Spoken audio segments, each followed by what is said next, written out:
We live in a world of never-ending content. But if I'm honest, all of this consumption has left me wanting something more. That's why I created Now Streaming, a one-of-a-kind interview series where I sit down with extraordinary people making waves serving others, all while we have an adventure in kayaks. Beyond the interviews, Now Streaming takes you along for the journey with behind-the-scenes vlog episodes and the flow state videos, giving you an immersive, first-person view that puts you right in the kayak, exploring scenic and wild waterways. And I'm your host, Logan Miller. Also joining me on each episode is my sidekick, Robin. Robin is 5 pounds of adventurous spirit and tags along for every video in Now Streaming. Today, I am so pleased to introduce my guest, Amy Gorecki. Amy is a wife, a mother of 2 girls, and a wish granter for Make-A-Wish. Amy and her wish partner, Carolyn Blanchette, were the 2024 Wish Volunteer Impact Award recipients. I am so excited for you to hear more of her story. This is Now Streaming, Episode 2. My friend, Amy Gorecki. Hi, Amy. Hello, Logan. Gosh, I've been looking forward to this for such a long time. Thank you for coming out on the river with me today. Thank you for having me. I know we've been talking about it and we couldn't have picked a more perfect day. We got super lucky with that. Amy, tell us about your experience in a kayak. Are you a master? Is this your first time? Where are you at on the spectrum there? I'd say definitely a beginner. My husband and I have been out once many, many years ago, but I was a little nervous to jump inside this kayak, I'll be honest. Well, you haven't even fallen in the whole time. The day's still young. That's true. The day is very young. Well, Amy, there's so much about you that I admire. Of course, we worked together for 2 years, right? Yeah. At the same building when I was teaching high school, and now you work with my wife and my mom. So what a fun connection! What a fun world. So today, here's the other reason I'm excited about today. Hi, Pontoon Boat. Is I know you pretty well, but I don't know your whole story. So I'm excited to hear a little bit more about how you became the Amy that I know today. So we're gonna deep dive. Is that okay? I love it. Absolutely. We're gonna deep dive. So Amy, I just kind of want to go back to the genesis of Amy Gorecki. So are you from this area? Yeah, so born and raised in Bourbonnais, Illinois, my whole life. So I did leave for 4 years. I went to college at Southern Illinois University at Edwardsville. So go Cougars. Studied business administration with marketing down there. And from there, actually, I met my husband and we made our life back here in Bourbonnais. Incredible. Your husband, Ryan, I don't know him super well, but he's an awesome guy. And you guys have created 2 lovely little human beings. Yeah, so we've been married a little over 16 years now. And we have 2 beautiful little daughters, Brinley, who is 10, and Blakelyn, who is 6. So you're not busy at all? Not at all. So mine are 4 and 2. So what does the next season look like for me? What should I expect? You can go ahead and call your next position an Uber driver because you will be running from activity to activity every step of the way, but it is so fun. That's awesome. So when Amy was tiny Amy back in the day, what was kind of the dream for Amy? Did you want to be on American Idol? Did you want to be like a business magnate? What was the dream?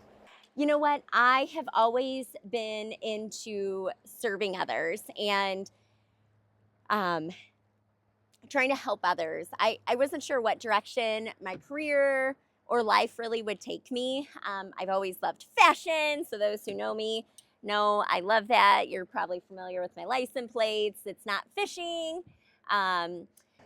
So it's not fishing, it's fashion. Yeah.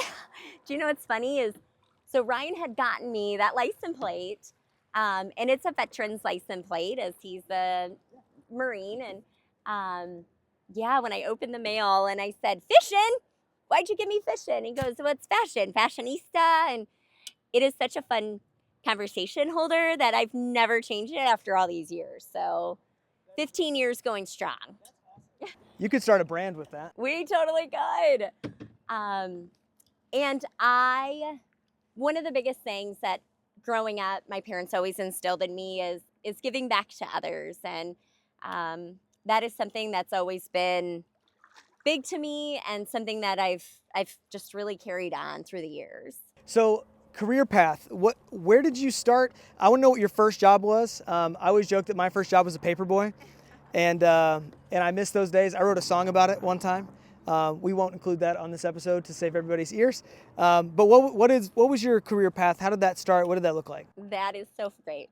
So my first job ever, I was a babysitter. I think we started babysitting at 10 or 11 years old.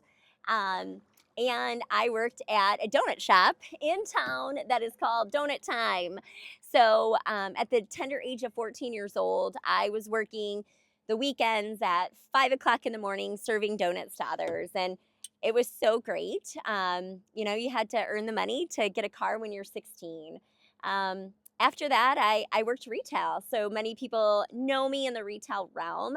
And I loved my days with that. And I worked retail for many, many years, maybe 15, 16 years. And my most recent retail experience was at the Gap. Like I talked about earlier, about giving back. And they were so supportive and so great about all my endeavors. And my team was so supportive. And after, the retail career, I wanted to try something different. And what else is polar opposite than retail than senior living? So talk to me about that, because retail and senior living, I don't think could be a lot more opposite. You know what? It is and it isn't. So really, it's all about the customer service. At the end of the day, it was finding the right product that fits those seniors. And my primary focus was sales and marketing for senior life, and it was so great. And then our worlds changed with COVID, and then I think so many of us kind of pivoted what our focus was, and I knew my girls needed me a little bit more, and I was blessed to get a job at the Kinky Area Career Center, where I still currently am in HR and marketing there. And it's been such a blessing to have more time with my family and also my community.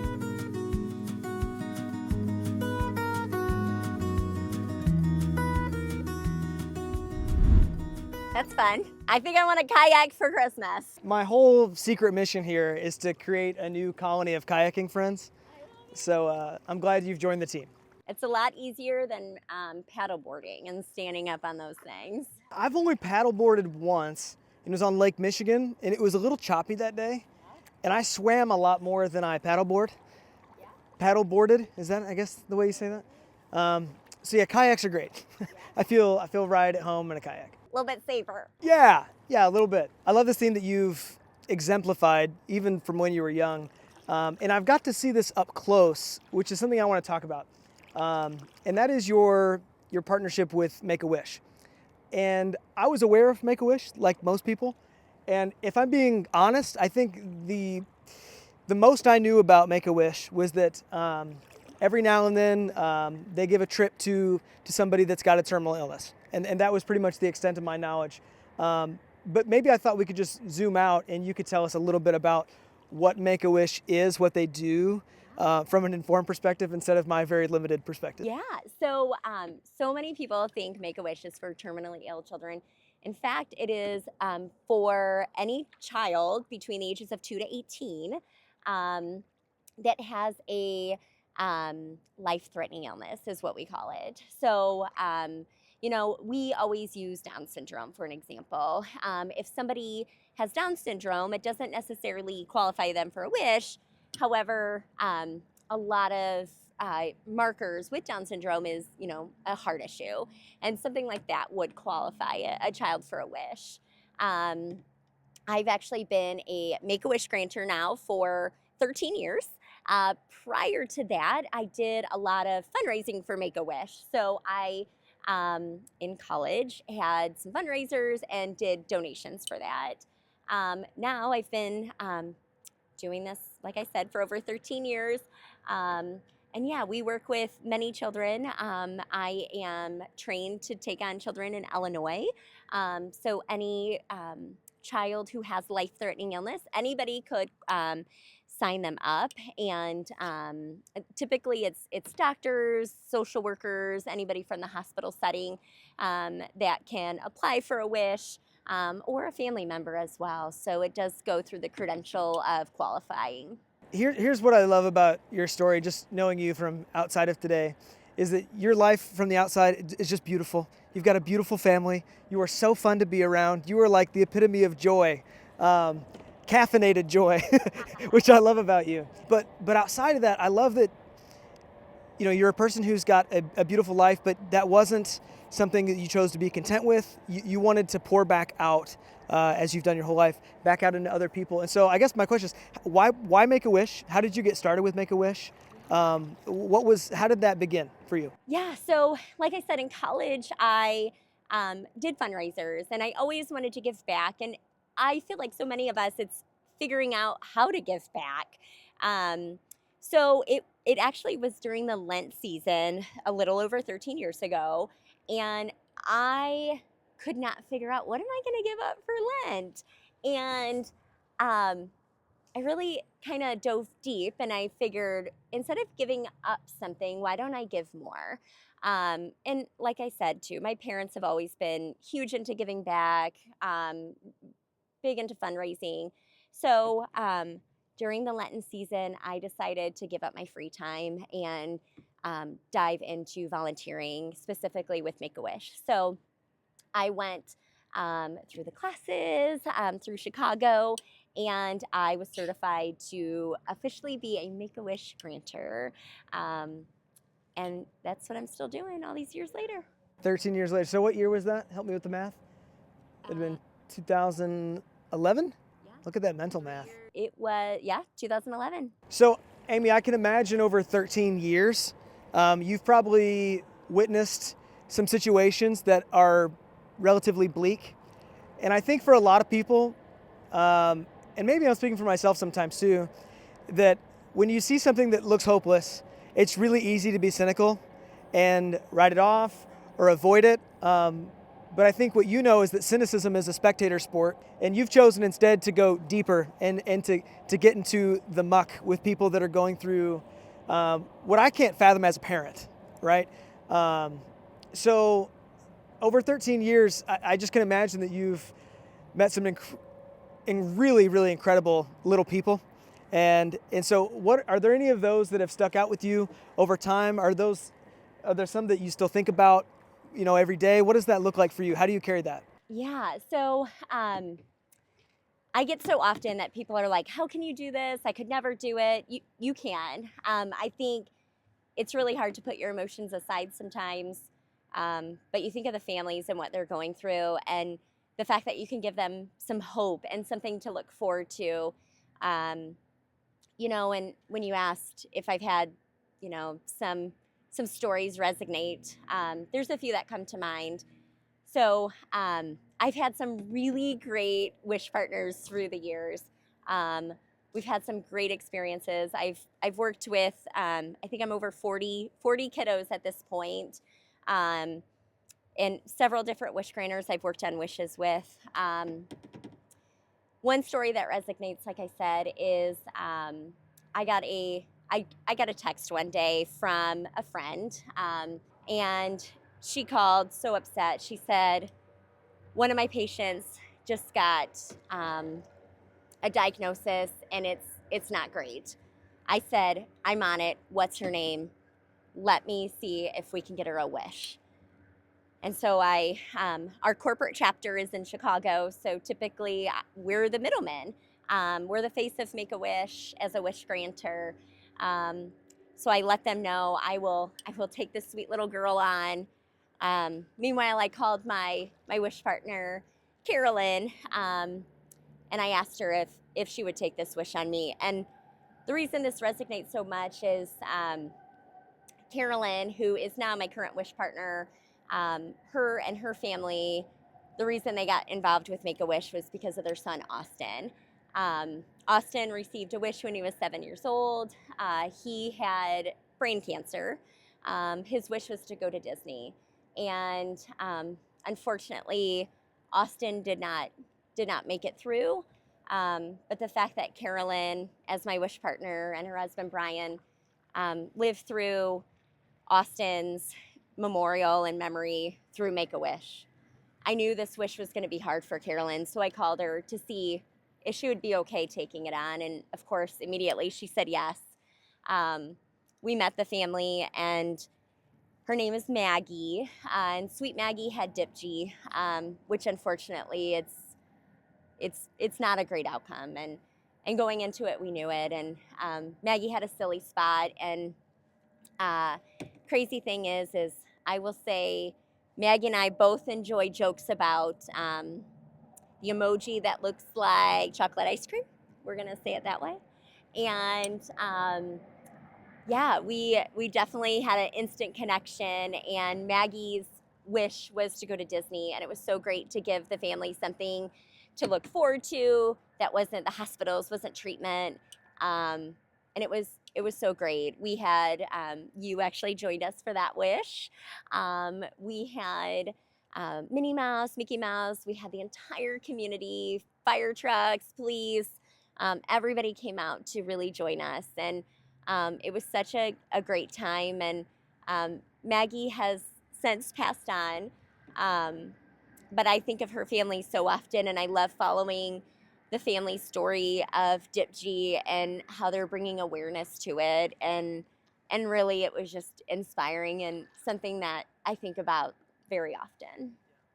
And that was really for me as a turning point, as somebody who kind of anecdotally understood Make-A-Wish, but to see the actual impact of that up close was really, really powerful.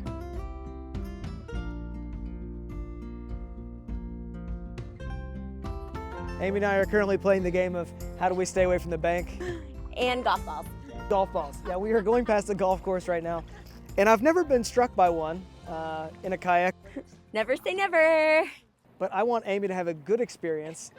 So I had broached Carolyn. We had worked together at Riverside, and I knew about her son Austin, and I knew about everything she's went through and Make-A-Wish. And I had asked her when she was ready if she would be my partner, and she didn't even hesitate. And it has been so great for her to join me on these journeys, and I think she's on year 3 already with me. But just her and her husband Brian, they've been so great, and living through Austin's honor and helping give these kiddos the best wishes we can give them. So much respect for Carolyn and Brian for having walked through losing Austin as a little boy, and then being able to come back into that headspace over and over and over again on the behalf of others. It's just an incredibly powerful thing. And during this journey too, the families are so inspiring, and that's truly what keeps us going. But it's also people like Carolyn and Brian that keep inspiring me to do more and help others see, the light. There is light at that end of the tunnel. I did a lot with Ronald McDonald. 2016, I was named Ronald McDonald's most valuable volunteer. What? That's incredible. But then that was before kids. And once kids happen, you just kind of have to pivot your focus, and that focus has been Make-A-Wish. Heaven is just hanging loose.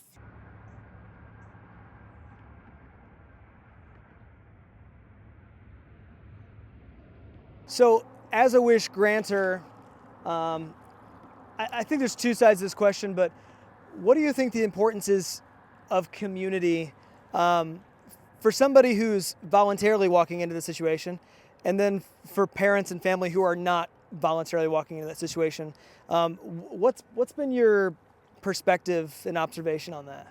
Yeah, community is huge, I think, wherever we go. So I like to take a lot of the Wish kiddos here in Bourbonnais because I do know most of our community. And, the fire department, the police station, they've been all so great about getting involved and helping make wishes extra special.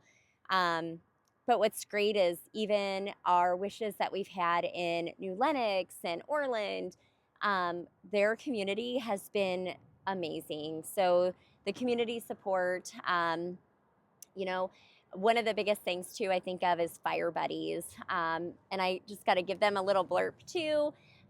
Bourbonnais now has a fire buddies chapter. I know they're really big up in Orland and Mokina, so to have that kind of community down here to help children who are going through something is so big and amazing. I've not heard of Fire Buddies, I don't think, before. Yeah, it's you have to apply. So I know on Bourbonnais link, if you just go to Bourbonnais Fire Department, there is a Fire Buddy section and anybody can apply. Obviously, you have to qualify, just like a Make-A-Wish, but it is so great. I mean, they'll bring gifts for Christmas and the holidays, and thinking of the siblings too. I think so often you don't realize how much the siblings are going through during this. I mean, you're seeing your loved ones going, and we always, when we're making wishes, want to make sure those siblings are included too. That's an incredibly important perspective, because it would be easy to just focus on the one kid, but zooming out and taking care of the whole family like that is really, really admirable and important. A wish is really a healing process. It's proven that having a wish helps heal the child even quicker, and it helps the trauma with the family of everything they're going through with the hospital stays, doctor's appointments. It's really, it's healing and amazing. What's one thing about Make-A-Wish that you think everybody should know? I think the big thing is it's not just for terminally ill kids. It is for anybody with a life-threatening illness. I think so often I've had families think, my child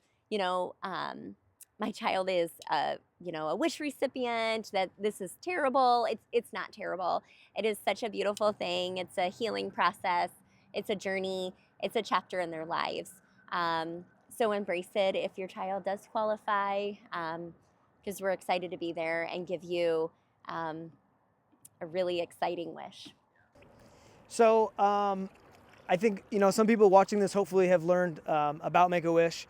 I definitely have. And so if somebody felt led to become more involved with Make-A-Wish, to either be a grantor like yourselves, let's start there. What does it take to become a wish grantor? What does that process look like? It is so great, and I encourage so many. I mean, I think right now we have about 86 kids in Illinois that are still waiting on wish grantors from, anywhere from the north suburbs all the way down south.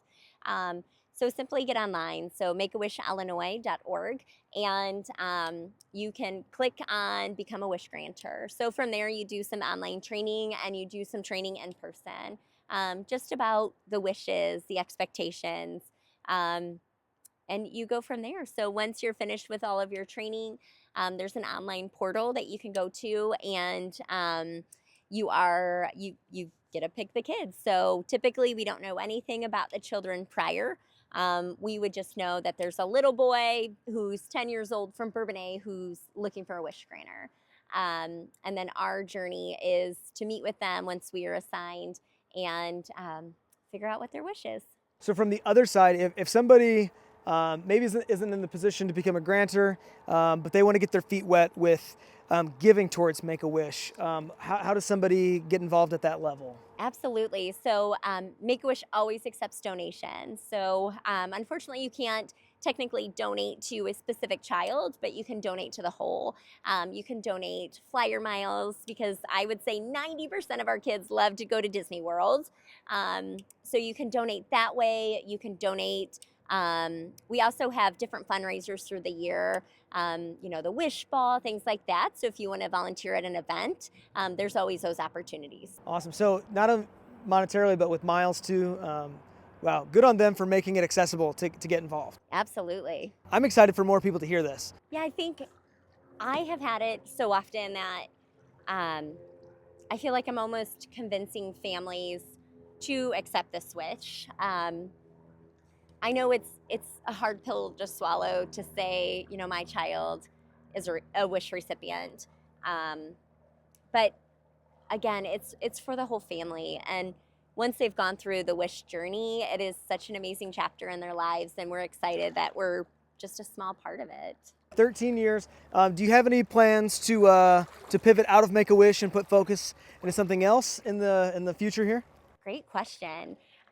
So before my girls ever came along, I was so big into Ronald McDonald charities as well. So I would volunteer a lot with Ronald McDonald chapters and do all the big events. So there was Big Mac under glass, a lot of different golf outings to raise money for families that are staying in the Ronald McDonald homes. And I felt like it went hand in hand a lot with my wish kiddos. But ultimately, as many of us know, that when your kids come along, sometimes priorities change. And one of those priorities was to figure out what I wanted to continue to focus on. And I don't see myself doing anything else besides Make-A-Wish. I love getting my girls involved too. Once we do find out we have a wish kiddo, I will take my 2 little ones and we go to Target and we let them pick out goodie baskets for the whole family, because I want them part of it too, and know that life's a journey, and I like them to see what we do. And I'm really glad you brought that up. One thing that I've been trying to understand from different people's perspectives as I've done these episodes is, as parents, we want our kids to take the best of us and make it better. But so say that your girls come across this episode as adults later down in life, as we've kind of discussed your journey, what's something you want them to know about the journey you've taken and the things you've learned as you've gone through this lifelong process of making life about others and living a life of service? What is something you hope they take away from hearing your story?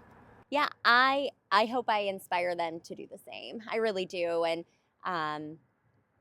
to give back and to give more. I think there's so much fulfillment, not in yourself but into others too, and I hope I can inspire my kids one day to do more and even be better than me. Well, I think you're doing an incredible job.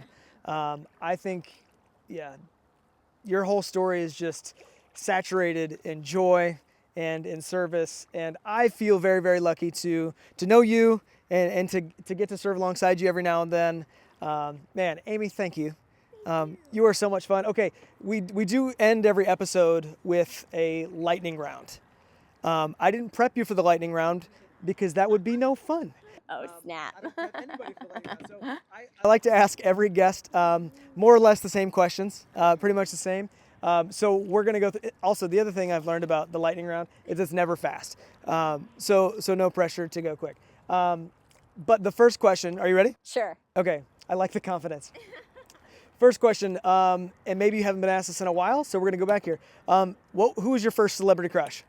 Oh, gosh. Jonathan Taylor Thomas. JTT. That's awesome. I thought maybe... That shows my age right there, so. Do you have a song that lives rent-free in your head? Yes. So I Can Only Imagine by Jeremy Camp. Awesome. Okay, so we've talked about this off camera at length because you and I both have a storied history with caffeine, and how we use and abuse that lovely thing. How do you take your coffee? What is your preferred method? A little bit of coffee with a lot of cream. Okay. Very good. Very good. Yeah, that makes sense. Okay, can I get nerdy for a second? Sure. Okay, you know me. You know that I can't totally help myself. If you had a lightsaber, she's laughing at me. If you had a lightsaber, what color would it be? Pink. Pink. Okay, nobody has said that before. Awesome. And I don't think there's any pink lightsabers in Star Wars. So Disney, I know you're watching. Yeah, there we go. There's a quick recommendation from Amy. Growing up, what was your favorite family vacation? I would say the one that I always talk about is vacationing in Ohio with my cousins. and staying with them for a week and doing Kings Island, and it was so much fun, and just having all of that family time together was great. So Kings Island. Okay. good old Kings Island. Awesome. This one is, it's okay to take a hot take here. This is a topic of which I'm very passionate about. This is very important to most people, especially in this region of the country. But I need to know from Amy, what is the best pizza? You know, the older I get, the more I could probably live without pizza, and I can't believe I'm saying that. I thought we were friends until now. Oh, I know. But you know, I like a good thin crust, which most don't, you know, Chicagoans don't care about. So I'd say Monocle's or Chicago dough. There you go. Monocle's is one of my all-time favorites. Maybe yeah, they're at the top of my list for sure. Okay, so I thought maybe this was over, but we can still be friends. That's good. Amy, if you could live anywhere outside of the United States, where would that be? I think Aruba or Curacao. Nice and warm. You're out of the area of hurricanes, and you can be on the water. Well, again, Amy, I just want to say thank you for taking some time on a beautiful Saturday away from the fam to hang out and to kind of share your story. I appreciate it a ton. I have two more questions. And the first is, as a busy mom who works full-time and is focused on lifting up other people and giving other people meaningful experiences, how do you find rest? Yeah, you know, sometimes as a mom, I think most of us moms can speak, that takes a back seat. So I think getting up and working out in the morning, even if it's only 20, 30 minutes of me time, that is so important. So, you know, and getting your hair done about once every 6 weeks too is perfect. That's awesome. Okay, and then last question for our episode of Now Streaming. The world is chaotic. You help families who are going through a dark time. But how do you as an individual, where do you find hope? Yeah, I definitely in my children. We don't have cable, we don't stream a lot, so we really don't watch TV, and we don't go down that rabbit hole. I think that is huge too. But finding hope in our kids, and you know, continuing to inspire others and find the good and joy in every day is huge. Yeah, man, that's good. Okay, so we are not big TV people either, and we're always looking for, this is bonus content. Okay, this is bonus content as I'm meeting with an expert of parenting here. Okay, so as parents who don't want to do a ton of streaming and stuff, what are a couple things that you guys do with the girls that are big winners at home? Yeah, so we recently got a golf cart, so that we love being outside. So when it's warm out, like today, I mean, who knew? Mid-October, we're going to be swimming in our pool.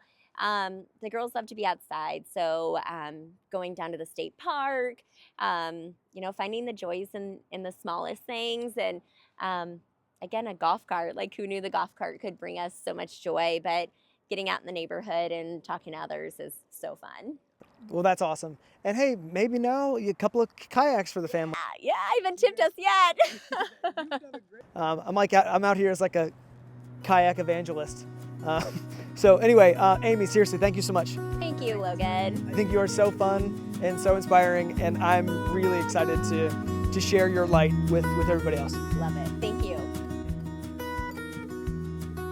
And if you haven't yet, please subscribe to Now Streaming, like this video, share it with a friend. It makes the future of Now Streaming much more possible.